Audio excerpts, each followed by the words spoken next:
سماح أنور حبت إن هي تبقى ترند زي بقية الناس عشان الفترة ديت الأضواء مش متسلطة عليها. تعمل إيه؟ قالت طب اشمعنى يعني شيرين وحسام حبيب ترند، وحسن شاكوش وريم مراته ترند، ما نعمل انا كمان ترند. تعملي ايه يا سموحة؟ تعملي ايه يا سموحة؟ انا اطلع اشتم الشعب المصري كله، اقول عليه انه شعب زبالة، اقول عليه شعب اسنانه مجلخة، اقول عليه شعب ريحته رجلين، اقول عليه شعب ما بيستحماش، اقول عليه شعب انه ملوش قيمة. شعب ملوش قيمة يا سماح؟ ده الشعب المصري ده هو اللي عامل لكم قيمة يا حبيبتي. الشعب المصري دوت هو اللي عامل للفنانين قيمة، علشان هو اللي بيشوف الأعمال الفنية.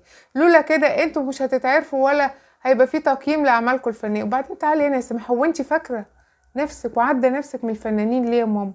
انت اصلا نفسي اعرف ايه الأعمال اللي انت عملتيها. انا شخصيا او الشعب المصري عموما مش فاكرلك اي حاجة من اعمالك غير هي مسلسل يتيم اللي هو ذئاب الجبل. انا شخصيا بحب المسلسل ده عشان اغاني علي الحجار، والمسلسل ده نجح يا ماما علشان الفنانين الكبار والعظام اللي كانوا موجودين فيه. انما انت ادائك كان دون المستوى بصراحة، ده يعني بصراحة كان اداء دون المستوى.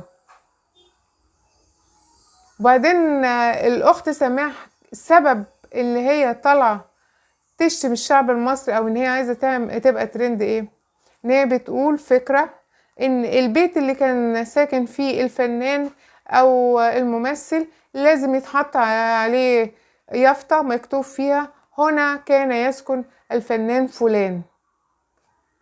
الفنان فلان ده حضرتك يعني بغض النظر عن الفنان ده بيقدم لنا فن هابط، فن هداف، ما في فنانين بيقدموا لنا فن هابط وفن العري برضو، هنسمي ده برضو فن؟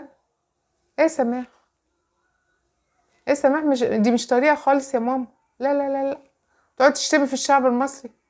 لا. وكمان الاخت سماح بتقول ان اللي مش متفق معاها في الفكرة دي يبقى جاهل وما بيفهمش حاجة، لان الفنانين دول حاجة كده ذو قيمة، كأن استغفر الله العظيم يا رب ان الفنانين دول انبياء ولا قديسين.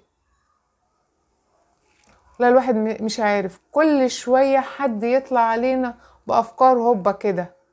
ربنا يرحمنا، ربنا يرحمنا من الأشكال دي بجد.